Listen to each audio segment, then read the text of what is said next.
Hello everyone and welcome back to Let's Play Hearts of Iron 4, the New Order, Last Days of Europe, with me, Alpha Mega, and Empire of Japan. So in the last episode we ended with finishing the national focus, ensure continued prosperity, and today we can go either with maximizing growth or minimizing expenditures, and I say we're gonna go with maximizing growth, because GDP growth is always good. First, we must facilitate as much growth as possible for our economy. By creating more and more construction projects and military contracts, we can further develop the islands while keeping the West at bay. While some spiritless economists claim that spiritless. I'm speaking what's a spiritless. While some spiritless economists claim that our growth will not last forever and investments should be made with the long term in mind, those are irrelevant. By letting our economic potential reach the heavens, we shall be unchallengeable. What could go wrong? So we get an event, The Wolves Who Cried Boy. We get a bonus of 10% construction speed, which is really good, and our GDP growth will increase by 0.1. 0.1 doesn't sound like much, but the compound growth is gonna make up for it. So let's go with Sasakawa wants funding. Kantei received a letter from famous philanthropist and innovative entrepreneur Sasakawa Ryochi. He is establishing a new oil company based around the Carauto fields, and he is wondering if Ino's government would be interested in subsidizing this enterprise. The prospecting operation was successful and a large and profitable field was found. Sasakawa believes that expanding oil extraction in the area will be a good way to make the Carauto economy less dependent on agriculture. Let me see what that is. Carauto.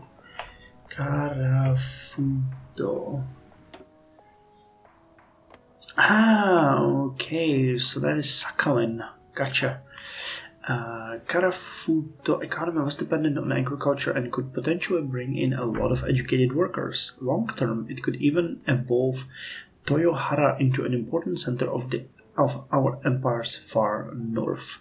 Certainly a good idea. Ino is however unsure if it's the best to handle the request within the Kantei or give it to Kishi Nobusuke. He could possibly integrate it into the larger economic plan for the north. Ino will handle the request personally, a matter for Kishi Nobusuke.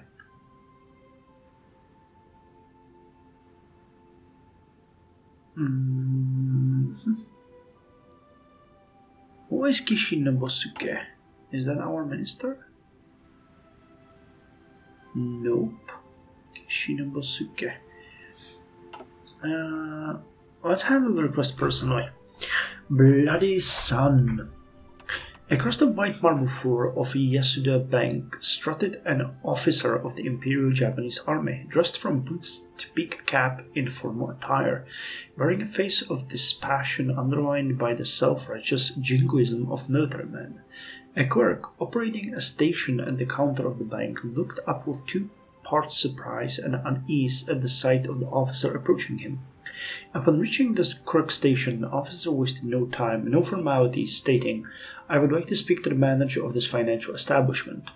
"Sir, if it's all right, anything you would say to the manager you can say to me. My job entails doing the tasks that the manager is otherwise too busy to perform on his own. If this is a matter of a loan, I could bring out the necessary papers." "This is a matter of utmost importance," the officer stated through gritted teeth. "I would like to discuss with the manager the matter of a loan to the Showa Shonan Shipping and Receiving Corporation. The loan has already been requested, but we are experiencing delays pertaining to incompetence on your end, and the original amount of money requested was denied in favor of a smaller amount. This behavior is unacceptable." The officer slowly leaned forward, putting his hands together on the counter, his gloves stretched and his knuckles cracked. "If I may inquire, officer, what does the army have to do with—" "You may not. I would like to meet with your manager, immediately. I warn you, boy, you would not dare to show insubordination in front of a division of army soldiers, and so you shall not show insubordination in front of me." The scowl on the officer's face transformed into a look of hatred and insecurity.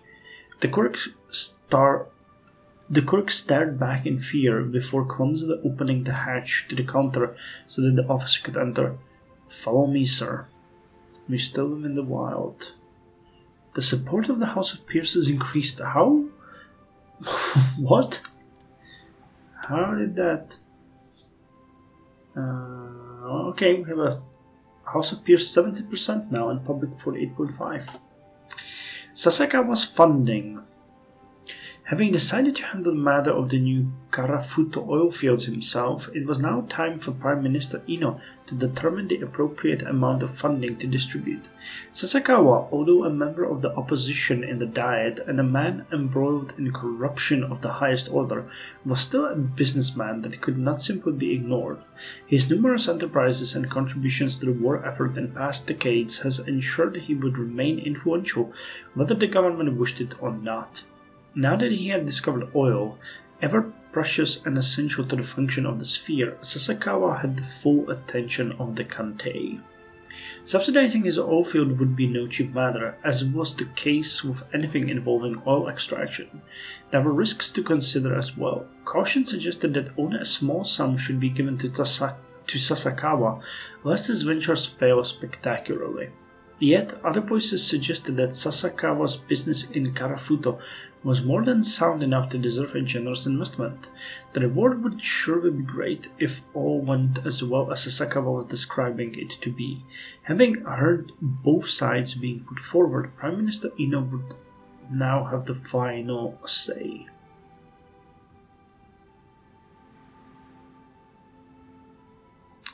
Well,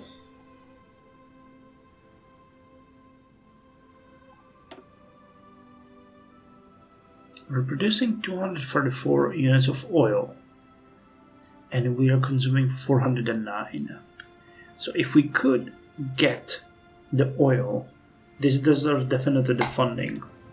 So let me just hope that this is not going to cost us like 20% of our debt or something, because that would be a disaster. But anyway. Okay, improve jet fighters. And those are carrier ones, right? It doesn't say. But I'm pretty sure they are. Because other than that, our Air Force is quite struggling.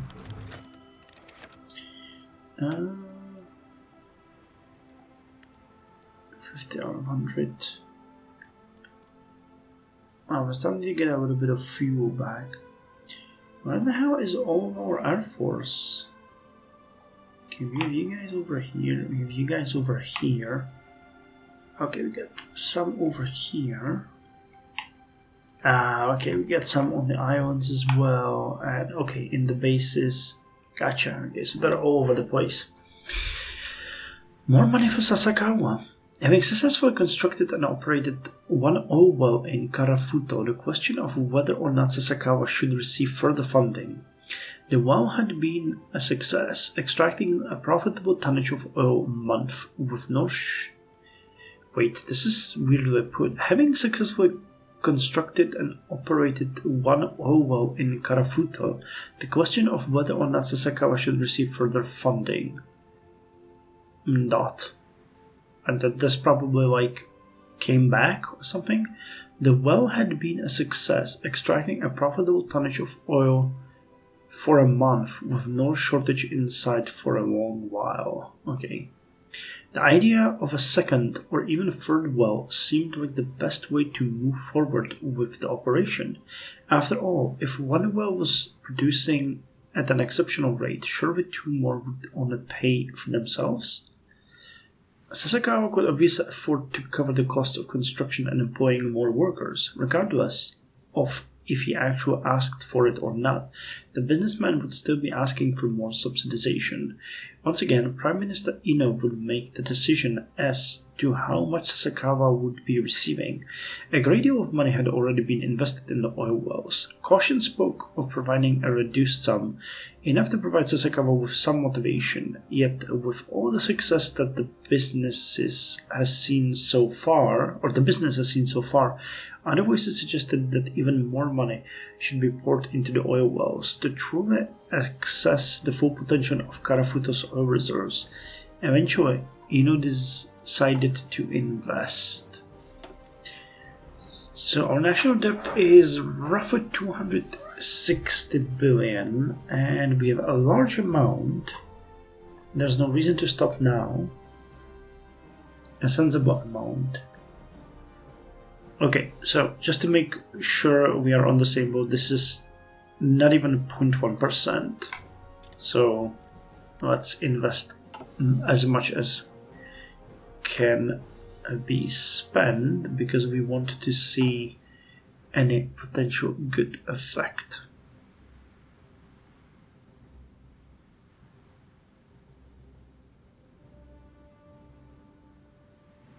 Okay, these ones show the options that we can get. Power things up, fight poverty, count our pennies. This one reduces 20% base inflation, and this one gives us 1% of nominal GDP growth. So as long as inflation is below 5, this one is better. Okay, it's good to know.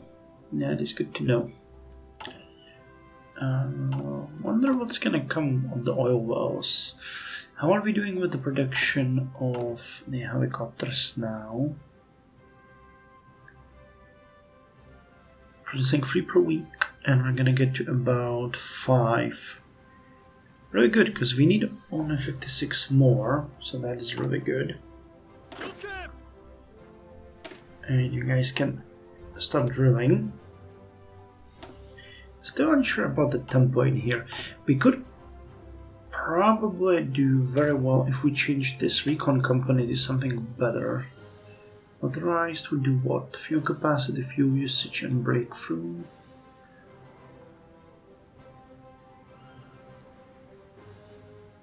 Okay, the AFV recon is much better.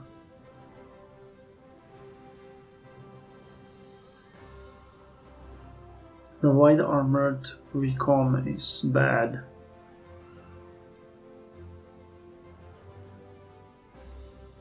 The AFV seems better, or the best, honestly.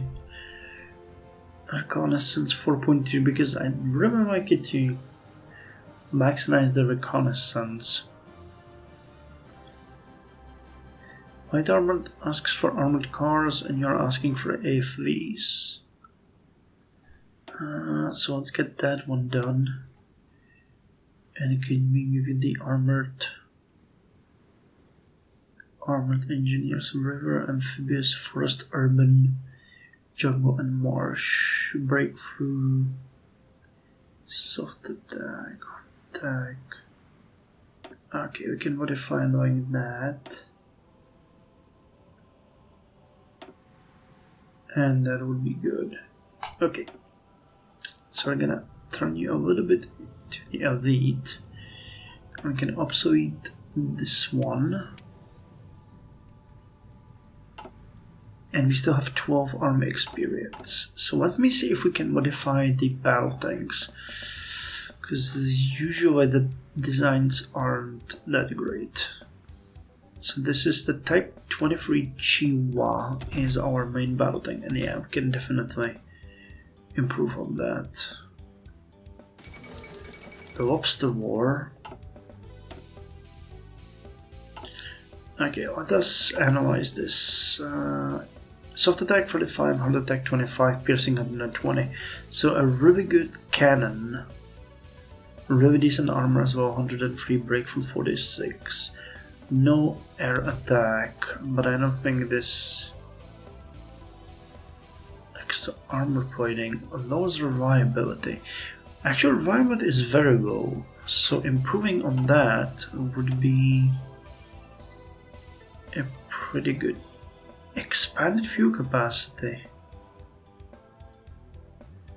Okay, that would lower the fuel usage. That's actually pretty good. Fire control system, smoke emitter, Stabilizer. Breakthrough would be great. But easy maintenance as well. Dozer blade. Improved commander's optics. Extra armor plating. And soft attack is fine. We don't need to do anything now. So let's go with the expanded fuel and wait. And the easy maintenance, which is that changed. So we're gonna call this type 23A Chiwa. You get the expanded and easy maintenance that puts up reliability to 83.7, which is good. Anything we can, and you have a 3-man turret. That's actually pretty good. Got a main battle tank cannon. That's also pretty good. What's this one? Heavy anti-air. Okay. A good engine. Okay, this is looking pretty good. I'm gonna upgrade the construction to this one and make sure that our tanks are over there. And where's the upgrade button? Okay, we need to keep building up because then we'll be able to upgrade it. Really, it's gonna be fine. 1.45 per week is good, but we'll see. Okay, very many events. So the Lobster War ends. Breaking news emerged from the standoff between the German, Central African and Brazilian naval fleets positioned off the Atlantic. The contentious occupation of lobster fishing waters claimed by Brazil rapidly escalated into a standoff across the ocean. With some reported rather clever seamanship from the Brazilian patrol, the merchant ships as well as their armed German escorts were summarily beaten back through a series of evasive and aggressive maneuvers, ending in the ramming and subsequent boarding of several Reich-affiliated vessels. Wow! International observers wait for Germania's comments on the matter, and many wonder if they will even acknowledge the first grievous defeat they have faced in almost a decade. One thing, however, is for certain: the Brazilian armed forces are now basking in the light of a decisive blow against the invasive colony that had scoured their waters. That's interesting. Brazil, of all countries. Okay, they do actually have a focus tree. Now, interesting. Okay, now, Roya Spinilla deposes Colombian government. The ongoing political crisis in Colombia that followed the death of President Laureano Gomez has reached a tipping point today as General Gustavo Roya Spinilla, with the apparent unanimous support of the armed forces, has couped the government and formed a military junta following an attempt by President Urdaneta to remove him.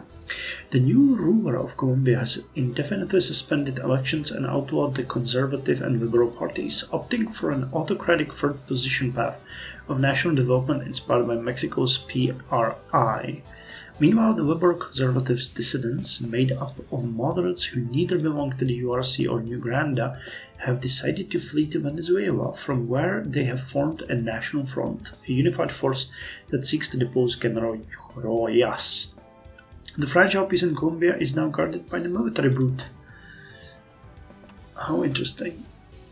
And Odria wins 1962 Peruvian election. Peru has always been one for chaotic election seasons, and 1962 has proven no exception. As the sun sets on election day, a widely accepted winner emerges from the swamp of fraud allegations from all parties. Manuel Odria, former president and general, returned to serve his second term. Manuel Odria's first term was dominated by the shadow of the National Security Act, which would lead to the Iquitos massacre that spelled the ignominious end of the first Spain in office. Once again campaigning on the promise of order, stability and progress, Odria has proven his Japan-centric anti-APRA brand of right-wing populism still holds sway within Peru. However, with other major parties being non-committal at the best to Adria's government, the seasoned veteran will need to bring all he has if he wishes for more success in his second term than his first. So he has the Japan-centric policies. Right-wing populism. Manuel Adria. Okay. Well, we'll see if he reaches out to us somehow. Okay, and we lost some production units. Oh, that's fine. That is fine. Now, what kind of... Okay, AFV. So... do we have... It's an APC... Oh, here's our AFV, type 26. Let's call it type 26A. We are going to give it... special recon as the improved commander. Oh, it already has it. Okay, that's why we can't give it to them. Maybe we can upgrade? No. Okay, reliability is 90%, so that is really not bad. We can give them protected machine gun turret, additional machine gun. Because FV should support the infantry, and radio, but it actually lowered the reliability quite significantly. 131, yeah, you're lowering reliability. So what if we changed? Well, the radio is necessary. So if we could get you and get the expanded fuel capacity instead, because fuel will probably be an issue for us, at least for a while. And they're going to be type 26A. Type 26A. Armor type. Welded armor. Yeah, okay, that's fine. So let's put it up for production as well. Kind of interesting that it already has the improved reconnaissance equipment, because that goes very well with our actual demands. Okay, in 2 days we're gonna get all of these bonuses to our factories, and we actually finished the construction plan. That's really good.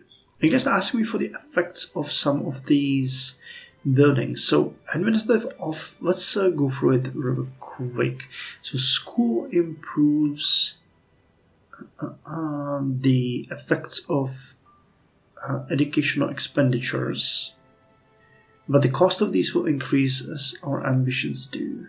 So basically, the more schools you build, the more you pay, but the better the effectiveness. Administrative office, we're going to need to keep our state department well funded. Take additional responsibility. So what is this one? Bureaucrats can without them. Can live with them. The very apparatus of the state is entirely dependent upon the performance. Hospital, military base, and prison. I think administrative offices are pretty good, but we should keep everything as high as possible. Office coverage increases administrative efficiency, giving us political power gain factor, a supply consumption lowered, and attrition lowered. And putting administrative offices will improve our political power, reduce division supply consumption, especially in religious states, in particular in Kanagawa. Okay, where is Kanagawa?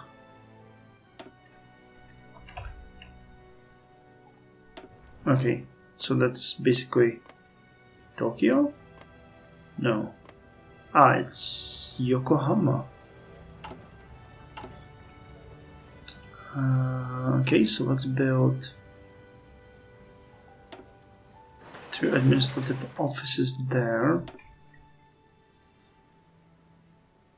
and we can build 2 schools here, 2 schools here, and 2 schools here, because schools are also very important. They improve the research speed and increase factory production efficiency cap. Okay. And we need army base because that lowers organization and recruitable population factor. Hopefully we'll never need that because we get 3.85 million people in reserve. Jesus Christ. That is, speak about excessive. Okay, murder in Metropolis. The detective got the call late at night about a murder by the docks. It could have been the usual, a deal gone bad over some Manchurian puppy, some chankoro killed for bad blood. He'd seen the likes, but this was different. The report read like a guide for the perfect murder. No prints, no discernible weapon, no signs of forced entry, just a corpse mixed with 2 tons of tuna. Finally he arrived at the warehouse and crawled underneath the police lines. Whoever did this had a strong stomach, cutting his face up like that, he mused. Unrecognizable, the detective leaned down next to him, getting a closer look at the face. Teeth pulled, fingers taken, and a big chinmoku carved into his chest. Silence. Who the hell are you? Search the scene. Erich Koch, severely injured in Kiev bombing. The second attempt on the life of a German leader this year, martial law had been declared across Reichskommissariat Ukraine, following an attempt for the life of Reichskommissar Erich Koch, reportedly injured when a bomb hidden within his personal vehicle detonated as he left his home yesterday morning. 2 soldiers and Koch's driver were killed, whilst Koch suffered severe injuries to his chest, right arm and face. Following emergency surgery, the German administrator reportedly remains in critical condition, with undercover foreign press having extensively exposed the levels of violence and poverty within Ukraine since the German capture of the region from Soviet Union during the Second World War. Many internationally now fear for the welfare of the Ukrainian people as the Reich begins its hunt for those responsible. Well, poke the bear, you know.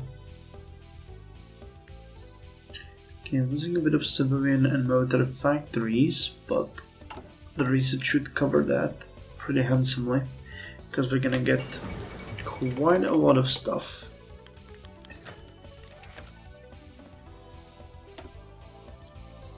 Okay, let's read the events first and then look at research. Search the scene. The detective had seen heads cracked over movie seats and streaks of blood on windshields, but never before had he seen a peeled person in tuna warehouse. Another addition to the collection, it seemed. Walking away from the mangled corpse, he swept his eyes across the warehouse floor. Only a few hours prior, this place had been dark and still. Now it was filled with the hustle and bustle of police officers and forensic specialists. As always, documenting every aspect of the scene would take time, and if done too quickly, it might fail to capture what they needed at all. In cases like these, so deliberate in their planning and execution, no detail was too small or too novel to be ignored. Each one could be the difference between a breakthrough and a dead end. But the killer, no matter how skilled or prepared they may be, always leaves his mark. It's just a matter of finding it. Break out the latex gloves. And Brazil wins the World Cup. The 1962 FIFA Cup has come to an end, and with Brazilian victory, defeating the host team Chile 3-1 after a hard-fought match. The tournament was marred by violence and tension, especially during the Chile-Italian match, which was so violent as to be called the Battle of Santiago. The final match, on the other hand, was played professionally and without incident. Chile had to overcome many tragedies in the lead-up to the competition, not least among these the deaths of 2 of the key organizers before the start. They also had to wrestle with the effects of the 1960 Valdivia earthquake, reaching to 9.6 in the Richter scale, the most powerful in recorded history, which left millions affected and caused terrible damage to the country. Infrastructure and stadiums were rebuilt in record time, and no major organizational flaws were reported. Congratulations! That is actually very and very much amazing. So we are still ahead of time on all of these. So hospital construction is 1. That one is going to give us monthly population plus 3%, hospital policy effect and construction speed plus 10%, and coverage effect plus 20. But on hospitals, the nation can consider itself true and modern, a concept refined over the past centuries. Hospitals allow for the organized treatment of illness and infirmity without needing to rely on local specialists. Even a small one can provide a great benefit to the communities which surround it. Amazing. So that's all we can do here. In engineering, well, we have a bunch of things there. Let me first see if we can do something in here. I was wondering about the helicopters, because... Okay, that's an anti-sub heli. We do not need that. Naval support. Naval. Kayamato. Military engineering. These are all ahead of time.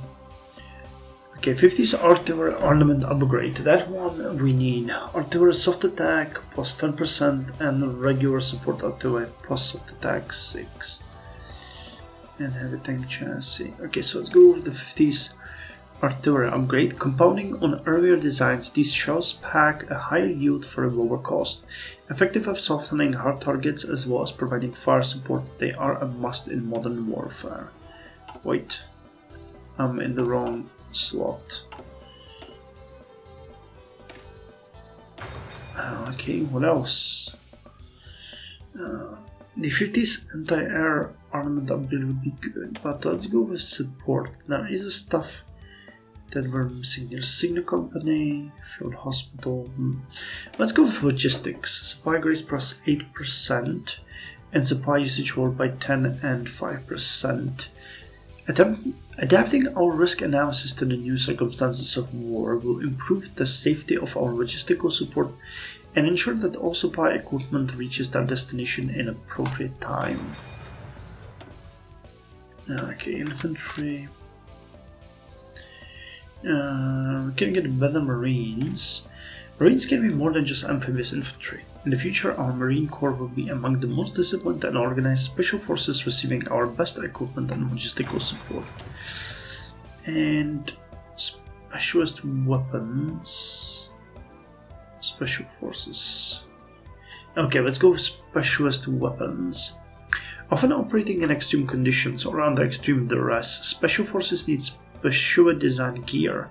While costly, such weapons offer unmatched performance for the deployment niche. So all special forces get extra defense of 5% and soft attack plus 7.5. Pretty cool. Okay, we're gonna end this episode when we maximize the growth.